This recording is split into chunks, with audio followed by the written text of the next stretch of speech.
ఏది ఉండదు. ఇంకొక మాట కూడా అడగాలి ఈ సందర్భంగా. రాహుల్ గాంధీ గారు, కేంద్ర నాయకత్వం, కాంగ్రెస్ పార్టీకి సంబంధించిన నాయకత్వం, ఖార్గే గారు ఎన్నికల ముందు వస్తారు, డిక్లరేషన్లు అంటారు. వరంగల్లోనైతే పెద్ద పెద్ద మాటలు చెప్పిండు రాహుల్ గాంధీ. రైతు డిక్లరేషన్ అని పెట్టి రైతులకు ఇది చేస్తాం, అది చేస్తాం, బోనస్ ఇస్తాం, 15,000 15,000 రైతు బంధు ఇస్తా, అందరికి బోనస్ ఇస్తా, కౌలు రైతులకు రైతు బంధు ఇస్తా, రైతు కూలీలకు 12,000 ఇస్తా. ఇన్ని చెప్పిన రాహుల్ గాంధీ రైతు డిక్లరేషన్ లో ఇవాళ ఎరువులు దొరకపోతే పార్లమెంట్ లో నీ నోరు ఎందుకు తెరుస్తలేవు? ఒక్కటంటే ఒక్క రోజు రాహుల్ గాంధీ గారు మాట్లాడినారా? ఎరువుల కొరత మీద ఎందుకు కేంద్ర ప్రభుత్వం సహకరిస్తలేదని చెప్పినరా? ఇది ఒక్క మాట కూడా అడగలేకపోతే కేంద్రంలో ఉండే కాంగ్రెస్ పార్టీ ప్రధాన ప్రతిపక్ష నాయకుడు గాని, అట్లాగే 8 మంది ఎంపీలు గాని మీరు ఎందుకున్నారు అని ఇవాళ తెలంగాణ రైతులు అడుగుతా ఉన్నారు. 10 ఏళ్లలో లేని సమస్య, 10 ఏళ్లలో రాని సమస్య, 10 ఏళ్లలో రాని కొరత ఇవాళ సడన్ గా ఎందుకు వచ్చిందని చెప్పి మేము రాష్ట్ర ప్రభుత్వాన్ని అడుగుతా ఉన్నాం. అట్లాగే మీరు రాష్ట్రంలో ఉన్న పరిస్థితులు ఇవాళ వ్యవసాయ రంగంలో ముఖ్యంగా ఇవన్నిటినీ మీరు దాచిపెట్టి కావాలని పంటలు ఎండబెట్టే విధంగా కన్నెపల్లి పంపు మోటార్ ఆన్ చేయకుండా కిందికి నీళ్లు పోతా ఉంటే శ్రీశైలం నుంచి పైన మరి పాలమూరులోని చెరువులు నింపేదానికి అక్కడ మోటార్లు ఆన్ చేయకుండా, రాష్ట్రంలో ఎక్కడ కూడా చెరువులు నింపడానికి ప్రయత్నం చేయకుండా కిందికి నీళ్లను పంపే పరిస్థితి ఏదైతే ఉన్నదో ఇది రాష్ట్ర రైతాంగం మొత్తం కూడా చూస్తా ఉన్నది. అట్లాగే ఇవాళ వాస్తవాలు ఏ మాటకా మాట మాట్లాడుకుంటే సరే, కొన్ని బాకా పత్రికలు ఆయన డబ్బా కొట్టే పత్రికలు, కొంతమంది బాకా ఛానల్లో ఆయనకు భజన చేయొచ్చు. కానీ వాస్తవం ఏంటంటే ఈ ప్రభుత్వం ఇవాళ రాష్ట్రంలో రైతులు అనుకుంటున్న మాట, రుణమాఫీలో ఫెయిల్ అయింది, రైతు బంధులో ఫెయిల్ అయింది, ఉచిత కరెంటులో ఫెయిల్ అయింది, అట్లాగే రైతు బీమా ప్రీమియం కూడా చెల్లించడంలో ఆఖరి కేసీఆర్ గారు తెచ్చిన ఒక అద్భుతమైన పథకం, రైతు కుటుంబం రోడ్డు మీద పడద్దని చెప్పి 5 లక్షల రైతు బీమా ఏదైతే పెట్టినరో ఆ విషయంలో కూడా ఫెయిల్ అయినారు.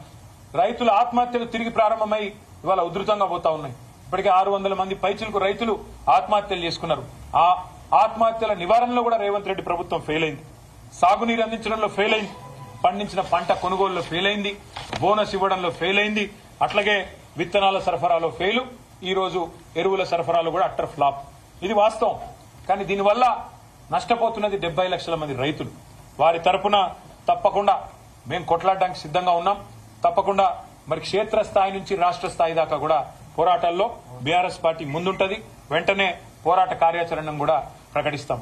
అట్లాగే ఢిల్లీకి బస్తాలు మోసేదాని మీద ఉన్న శ్రద్ధ, ఢిల్లీకి మూటలు మోసేదాని మీద ఉన్న శ్రద్ధ, ఎరువుల బస్తాలు తెప్పించే విషయంలో మాత్రం రేవంత్ రెడ్డి గారికి లేదు అనేది కూడా ఇవాళ తేలిపోయింది. కాళేశ్వరం ప్రాజెక్టు మీద బురజల్లో ఉన్న తాపత్రయం, దాని మీద బదనాం చేసేదానిలో ఉన్న తాపత్రయం, కేసులు పెట్టేదానిలో ఉన్న తాపత్రయం, సిగ్గు లేకుండా మరి తెల్లారు లేస్తే ఇష్టం వచ్చినట్టు కేసీఆర్ గారి మీద మాట్లాడే మాటల విషయంలో ఉండే ఆరాటం రైతులకు సాయం చేసే విషయంలో మాత్రం లేదు.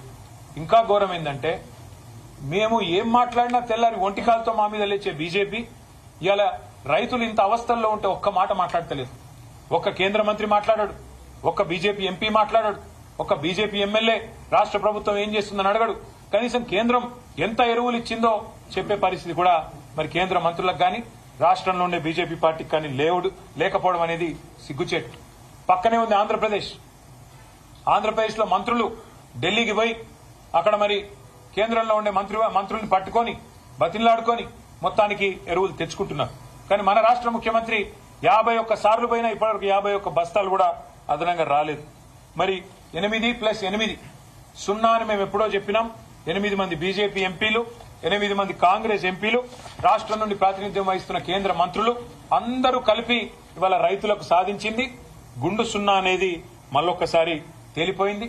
2 పార్టీలు కూడా కాంగ్రెస్ బీజేపీ ఎరువుల విషయంలో రైతులను మోసం చేయడంలో దొందే అనేది స్పష్టంగా తేలిపోయింది. ఇవాళ వాస్తవం కేంద్రంలో ఉన్న బీజేపీ ప్రభుత్వం మంచిగానే ఇస్తున్నది, కానీ కింద రాష్ట్ర ప్రభుత్వం పంచుతలేదు. ఏమైతుందో ఇక్కడికి వచ్చినాక యూరియా అని ఇక్కడ బీజేపీ ప్రెసిడెంట్ చెప్తున్నాడు. అంటే బ్లాక్ మార్కెటింగ్ జరుగుతుందని చెప్తున్నావా? కాంగ్రెస్ మధ్యలో యూరియా తింటున్నారని చెప్తున్నావా? మరి తింటుంటే నీ ప్రభుత్వం ఏం చేస్తుంది బీజేపీ ప్రభుత్వం అని మేము అడుగుతా ఉన్నాం. అట్లాగే మరి పార్లమెంట్ లో చెప్తున్నారు మేము తగినంత మొత్తంలో సప్లై చేసినామని చెప్తున్నారు. మరి బ్లాక్ మార్కెటింగ్ జరుగుతుందా? మీరు వెంటనే కేంద్ర వ్యవసాయ శాఖ, అదేవిధంగా కేంద్రంలోని సంస్థలు చర్యలు తీసుకోవాలి. బ్లాక్ మార్కెటింగ్ ఎవరైనా నమ్మితే వెంటనే జోక్యం చేసుకోవాలి. రాష్ట్ర ప్రభుత్వం చేస్తున్న ఈ దందాల మీద కూడా దృష్టి పెట్టాలి. ప్రైవేట్ కంపెనీలకు లాభం లభించే విధంగా వారికి లాభం చేకూరే విధంగా ఇవాళ కొంత కుమ్మక్కైనట్టుగా రాష్ట్ర ప్రభుత్వం వ్యవహారం చేస్తుందనేది మా అనుమానం. పక్కదారి పట్టించి ఢిల్లీ నుంచి వచ్చిన యూరియాని కావాలని కొంతమందికి లాభం చేయడానికే ఈ రకమైన వైఖరి వారు అవలంబిస్తున్నారనేది మా అనుమానం. అందుకే ఈ విషయంలో కూడా దర్యాప్తు సంస్థలు జోక్యం చేసుకోవాలి, మరి తప్పకుండా వెంటనే స్పందించాలని కోరుతా ఉన్నాం. అట్లాగే ఆనాడు రామగుండం ఫర్టిలైజర్ ఫ్యాక్టరీని కేసీఆర్ గారి ప్రభుత్వం ఉన్నప్పుడు మేము పెడతామంటూ కేంద్రం ముందుకొస్తే వారికి సకల సౌకర్యాలు కల్పించింది మా ప్రభుత్వం. మేము ఇవాళ కేంద్ర ప్రభుత్వాన్ని కూడా డిమాండ్ చేస్తా ఉన్నాం. మేము సంపూర్ణంగా సహకరించినా ఆ ఫ్యాక్టరీ ఇవాళ ఫుల్ కెపాసిటీతో పనిచేస్తలేదు. మరి మన దగ్గరనే ఫర్టిలైజర్ ఉత్పత్తి అయి మన రాష్ట్రంలోనే ఫర్టిలైజర్ షార్టేజ్ ఉండడం అనేది మనకు సిగ్గుచేటు. కాబట్టి వెంటనే ఈ విషయంలో కేంద్రం కూడా స్పందించి సమీక్ష చేసి రామగుండం ఫర్టిలైజర్ యూనిట్ ని కూడా ఫ్యాక్టరీని కూడా పూర్తి స్థాయిలో పనిచేసే విధంగా చర్యలు తీసుకోవాలని చెప్పి కూడా మేము కోరుతా ఉన్నాం. అట్లాగే బీఆర్ఎస్ ప్రభుత్వంలో ఆనాడు మరి వానాకాలం డిమాండ్ కేవలం 9.8 లక్షల మెట్రిక్ టన్నులుంటే ఆనాడు సకాలంలో మేము ఎరువులు అందించినాం. ఈ రోజు మరి ఆనాడు మన ప్రభుత్వం ఉన్నప్పుడు సీజన్ 10-12 లక్షలు ఉన్నప్పుడు కూడా అందించగలిగినాం. డిమాండ్ ఉన్నప్పుడు బఫర్ స్టాక్ పెట్టుకున్నాం, కొన్నాం. ఏ డిమాండ్ ఎక్కడ దేశంలో లేనాడు కొన్నాము. మరి పెరుగుతున్న వ్యవసాయ విస్తరణకు అనుగుణంగా మేము ఆనాడు ఈ రకంగా ప్లానింగ్ తో కేసీఆర్ గారి ముందు చూపుతో ముందుకు పోయినాం. కాబట్టే మరి ఎక్కడా కూడా రైతుకి ఇబ్బంది కాకుండా 10 సంవత్సరాలు కాపాడుకున్నాం. సీజన్ మొదలు కాకముందే కేసీఆర్ గారు 24 గంటల పాటు మరి సమీక్ష చేసి ఎక్కడికక్కడ ప్రతి జిల్లాను కూడా మరి సన్నద్దం చేసి ఎక్కడ కూడా రైతుకి ఇబ్బంది కాకుండా మా అందరినీ కూడా పురమాయించి పనిచేయించేటోళ్ళు. ఎక్కడ షార్టేజ్ కనిపించినా ముందే అధికారులు గాని మంత్రులు గాని ఢిల్లీకి పోయి మరి తగినంత మొత్తంలో బ్రహ్మాండంగా ఎరువులు సాధించుకునేటోళ్ళం. కానీ ఈ రోజు ఈ ప్రభుత్వానికి ఏ పట్టింపు లేదన్నది మళ్ళొకసారి అర్థమైంది. అందుకే రేవంత్ రెడ్డిని మేము అడిగేది ఒకటే, నువ్వు మరి ముందుకు వచ్చి ఎరువులు సరఫరా చేసే విషయంలో స్పష్టంగా బ్లాక్ మార్కెటింగ్ విషయంలో ఈ రాష్ట్రంలో జరుగుతున్న పరిస్థితుల విషయంలో ఒక శ్వేతపత్రం విడుదల చేస్తావా? ఎంత వచ్చింది, ఎంత సరఫరా జరిగింది, ఎంతమందికి ఎంత ఎరువు అందింది, ఎంత పక్కదారి పట్టింది, ఎంత బ్లాక్ మార్కెటింగ్ జరిగిందనే విషయంలో రాష్ట్ర ప్రజలకు నిజం తెలవాలంటే మరి వెంటనే శ్వేతపత్రం ప్రచురించాలని చెప్పి మేము డిమాండ్ చేస్తా ఉన్నాం. లేని పక్షంలో మరి క్షేత్రస్థాయి నుంచి రాష్ట్ర స్థాయి దాకా పోరాటానికి నిర్మాణం చేస్తాము. చివరగా మరి పోరాటంలోకి పోయే ముందు నేను ఎక్కడికక్కడ ఇవాళ నాకు రెగ్యులర్ గా ప్రతి ఊరు నుంచి ప్రతి నియోజకవర్గం నుంచి కూడా ఫోటోలు పంపుతా ఉన్నారు మాకు. అన్న ఇక మా దగ్గర ఇంత పెద్ద లైన్ ఉంది, మా దగ్గర ఇంత పెద్ద లైన్ ఉందని చెప్తా ఉన్నారు. నేను మా బీఆర్ఎస్ సోదరులను కూడా కోరుతా ఉన్నా, ఎక్కడికక్కడ రాష్ట్ర వ్యాప్తంగా ఉన్న మా నాయకత్వాన్ని కూడా కోరుతా ఉన్నా, దయచేసి గౌరవనీయులైన నియోజకవర్గాల ఇన్ఛార్జీలు, ఎమ్మెల్సీలు, ఎమ్మెల్యేలు, మాజీ పార్లమెంట్ సభ్యులు, మాజీ జిల్లా పరిషత్ చైర్మన్లు, జెడ్పీటీసీలు, ఎంపీపీలు అందరూ కూడా దయచేసి రాబోయే వారం రోజుల పాటు అన్ని నియోజకవర్గ కేంద్రాల్లో, అన్ని నియోజకవర్గాల్లో, అన్ని సొసైటీ కేంద్రాల్లో ఎక్కడికక్కడ మరి ఈ ఎరువుల పంపిణీ కాడికి మనం పోవాలి, రైతులతో మాట్లాడాలి. ఆనాటి పరిస్థితి ఎట్లుండే ఇవాళ ఎట్లా ఉన్నదో వారికి గుర్తు చేయాలి. అట్లాగే అధికారులతో కూడా సంభాషించాలి. ఎందుకు పైనుంచి ఎంత వచ్చింది, మీరు ఎంత ఇస్తున్నారు, పైనుంచి షార్టేజ్ ఉందా, లేకపోతే ఇక్కడికి వచ్చినాక షార్టేజ్ అవుతున్నదా, డిమాండ్ ఏమైనా పెరిగిందా, పోయిన సీజన్లో ఎంత ఉండే, కేసీఆర్ గారు మరి 2023 ఆనాటి వానాకాలం ఎంత ఇచ్చినారు, ఈ రోజు ఎంత ఉంది, ఎందుకు పరిస్థితి మారిందనే విషయంలో కూడా రైతులకు వివరించి చెప్పాలి. ఇక అవసరమైతే ఇక్కడ రాష్ట్రంలో కూడా మేము కూడా వ్యవసాయ అగ్రికల్చర్ కమిషనర్ గారు ఎవరైతే ఉన్నారో వారిని కూడా కలుస్తాం, వారితో కూడా మరి వ్యవసాయ మంత్రి గారిని కూడా కలుస్తాం, ప్రభుత్వాన్ని కూడా కలిసి అడుగుతాం ఏం జరుగుతుంది, ఎందుకు ఇంత దరిద్రంగా పరిపాలన ఉన్నది, ఎందుకు ఇంత మరి దౌర్భాగ్యమైన పరిస్థితుల్లో రాష్ట్ర రైతాంగాన్ని అవస్థలు పెడుతున్నారో అడుగుతాం. కానీ రాష్ట్ర వ్యాప్తంగా రైతులు ఆనాటి రోజులు కేసీఆర్ గారి గవర్నమెంట్ లో మరి ఈ రోజు కాంగ్రెస్ ప్రభుత్వంలో ఉన్న ప్రస్తుత పరిస్థితులు గమనించి మరి ధైర్యం కోల్పోకుండా మేమందరం కూడా మీకు అండగా ఉంటాం.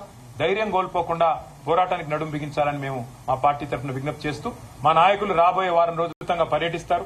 అందరం కూడా ప్రతి నియోజకవర్గంలో కూడా అన్ని సెంటర్లకు పోతాం, ఎక్కడికక్కడ రైతుల తరఫున ప్రభుత్వాన్ని నిలదీస్తామని చెప్పి కూడా తెలియజేస్తూ రాష్ట్ర రైతాంగం ధైర్యంగా ఉండాలని కోరుతాం. ఉపరాష్ట్రపతి ఎన్నిక విషయంలో నిన్న మొన్న మరి అటు ఎన్డీఏ ఇటు ఇండియా రెండు కూటములు కూడా తమ తమ అభ్యర్థుల్ని ప్రకటించాయి. కానీ మీకు నేను గుర్తు చేస్తా ఉన్నా, బీఆర్ఎస్ అనేది సర్వస్వతంత్రమైన పార్టీ. మాకు ఢిల్లీలో బాసులు ఎవరు లేరు, మాకు ఢిల్లీలో ఏ బాసు లేడు, మాకు ఏ పార్టీ కూడా మా బాస్ కాదు. మాకు ఎవరైనా బాసులు ఉన్నారు అంటే తెలంగాణ ప్రజలే మా బాసులు తప్ప మాకెవరు ఢిల్లీలో పెద్దలు మాకు ఆజ్ఞాపించే వాళ్ళు మమ్మల్ని ఆదేశించే వాళ్ళు ఎవరు లేరు. మేము మా పార్టీకి ఇంతవరకు ఎవరు కూడా సంప్రదించలేదు. ఈ అభ్యర్థి గాని ఆ అభ్యర్థి గాని ఈ కూటమి గాని ఆ కూటమి గాని ఎవరు కూడా మమ్మల్ని సంప్రదించలేదు, మమ్మల్ని అడగలేదు. మేము కూడా ఒక పార్టీగా కేవలం మీడియాలో చూసిందే తప్ప ఉపరాష్ట్రపతి ఎన్నిక జరుగుతుందని మాకు ఇంతవరకు ఎవరు కూడా సంప్రదించింది లేదు, ఎవరు కూడా అడిగింది లేదు. పార్టీగా ఇంకా టైం ఉంది, సెప్టెంబర్ 9 ఎన్నిక కాబట్టి కూర్చొని ఆలోచించుకొని మేము ఎలక్షన్ తేదీ నాటికి మా వైఖరి ప్రకటిస్తాం. కానీ ఒకటి మాత్రం నేను గుర్తు చేస్తా ఉన్నా, మేము ఎన్డీఏ కూటమిలో లేము, ఇండియా కూటమిలో లేము. మాకు ఇద్దరు అభ్యర్థులకి ఎవరికి సపోర్ట్ చేయాలనే విషయంలో మాకు ఢిల్లీ నుంచి ఏ ఒత్తిడి లేదు, మాకు ఏ ఒత్తిడికి తల ఒగ్గాల్సిన అవసరం లేదు. మాకు ఢిల్లీలో ఏ బాస్ కూడా లేరు. మేము తెలంగాణ ప్రజల మూడుకు అనుగుణంగా, తెలంగాణ ప్రజల ఆకాంక్షలకు అనుగుణంగా, ఇక్కడ ప్రజల ప్రయోజనాలకు అనుగుణంగా, రాష్ట్ర ప్రజల ప్రయోజనాలకు అనుగుణంగా ఏ నిర్ణయమైనా తీసుకుంటాం తప్ప మేము ప్రస్తుతానికైతే ఏ నిర్ణయం కూడా తీసుకోవాలి.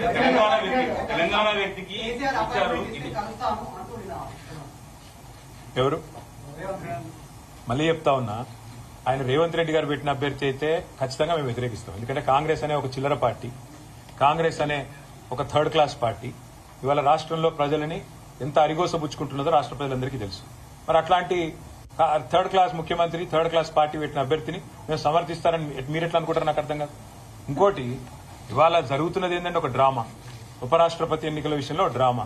నిన్న మొన్నటిదాకా ఏమన్నారు ఇదే రేవంత్ రెడ్డి గారు, బీసీల విషయంలో మా పార్టీ చాలా చిత్తశుద్దిగా ఉన్నది, బలహీన వర్గాల విషయంలో మేము ఢిల్లీ దాకా కొట్లాడతాం, అవసరమైతే అంతరిక్షం దాకా పోయి కొట్లాడతాం అన్నాడు. మరి ఒక బీసీ అభ్యర్థిని ఎందుకు పెట్టలే? అంత ప్రేమ ఉంటే తెలంగాణ నుంచి ఒక బీసీ అభ్యర్థి దొరకలేదు, కంచయ్య గారిని పెట్టేది ఉండే. తెలంగాణ నుంచి ఒక బీసీ అభ్యర్థిని పెట్టి ఇగో ఇది మా చిత్తశుద్ధి అని చెప్పుకునేది ఉండే. అంటే బీసీల మీద ప్రేమ మాత్రం నోట్లోనే ఉంటది, మళ్ళీ ఎన్నికలు నిలబెట్టే టైంకి వచ్చే వరకు మాత్రం బీసీలు కనబడరు మీకు. అట్లాంటి మీ మాటలు మేము నమ్మాలి, మీ మాటలు నమ్మి మళ్ళీ మీ వెనక నిలబడాలి. నేను అడుగుతానమ్మా, మీరేమైనా మెహర్బాన్ చేస్తుండ్రా మాకు? మేము సర్వస్వతంత్రమైన పార్టీ, మేము డెఫినెట్ గా ఎన్డీఏలో లేము, ఇండియాలో లేము. మేము మా మోడీ మా బాస్ కాదు, రాహుల్ గాంధీ మా బాస్ కాదు, తెలంగాణ ప్రజలు మా బాసులు. వాళ్ళ ఆలోచనకు అనుగుణంగా, వాళ్ళ అభిప్రాయానికి అనుగుణంగా మన నిర్ణయం ఉంటుంది. ఇక్కడ ఒకటి మాత్రం వాస్తవం, రెండు పార్టీలు దొందు దొండేనండి. కాంగ్రెస్ బీజేపీ రెండు కూడా దొందు దొందే. తెలంగాణను ఇద్దరు కూడా ముంచినోళ్లే. 11 ఏళ్లు బీజేపీ ఏం చేయలే, 2 సంవత్సరాలు 20 నెలలుగా కాంగ్రెస్ ఏమీ చేయలే, ఇచ్చిన ఒక్క మాట నిలబెట్టుకోలే. ఆ ఇద్దరు అభ్యర్థులను మేము అంత సీరియస్ గా తీసుకోవాల్సిన ఆలోచన ఉంటుందని నేనైతే వ్యక్తిగతంగా అనుకోను.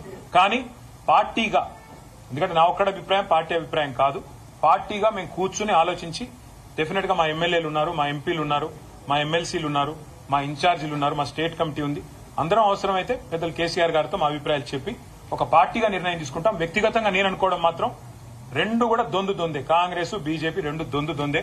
రెండు తెలంగాణకు పనికొచ్చే పార్టీలు కాదు, రెండు ఢిల్లీ పార్టీలే. వాటిని పట్టించుకోవాల్సిన అవసరం గానీ, వాటి రాజకీయం గురించి ఆలోచించాల్సిన అవసరం గానీ లేదు అనేది వ్యక్తిగతంగా నా అభిప్రాయం.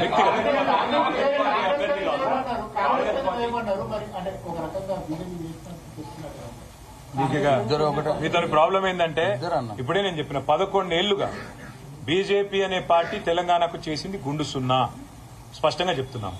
ఇప్పుడు 20 నెలలుగా కాంగ్రెస్ పార్టీ తెలంగాణ ప్రజలకు కొట్టింది గుండు, ఇది ఇచ్చింది గుండు సున్నా. ఇది వాస్తవం. ఇవాళ యూరియా షార్టేజ్ ఉన్నది.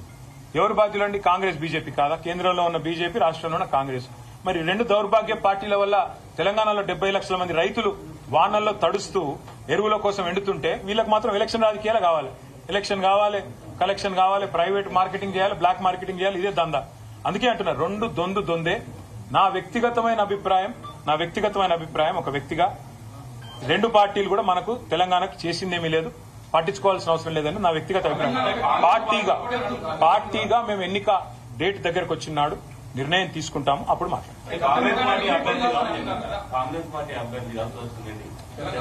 అని రేవంత్ రెడ్డి గారు చెప్తున్నాడంటే నువ్వు అర్థం చేసుకోవచ్చు.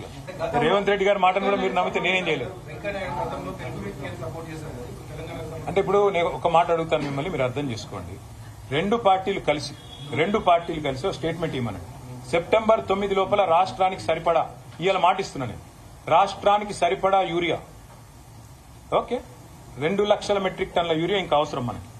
ఎవరు ఇస్తా అని స్టేట్మెంట్ ఇస్తే వాళ్ళకి మేము మద్దతు ఇస్తాం. చలో రాష్ట్ర రైతుల తరఫున మాకు 4 ఓట్లున్నాయి పోయి, ఎవరు ఇస్తా అని చెప్తే 2 లక్షల టన్నుల ఎరువు ఎవరు ఇస్తాము అని స్పష్టంగా ప్రకటిస్తే, మోడీ గారన్నా ప్రకటించాలా, రాహుల్ గాంధీ గారన్నా ప్రకటించాలి, మేము ఇస్తాం.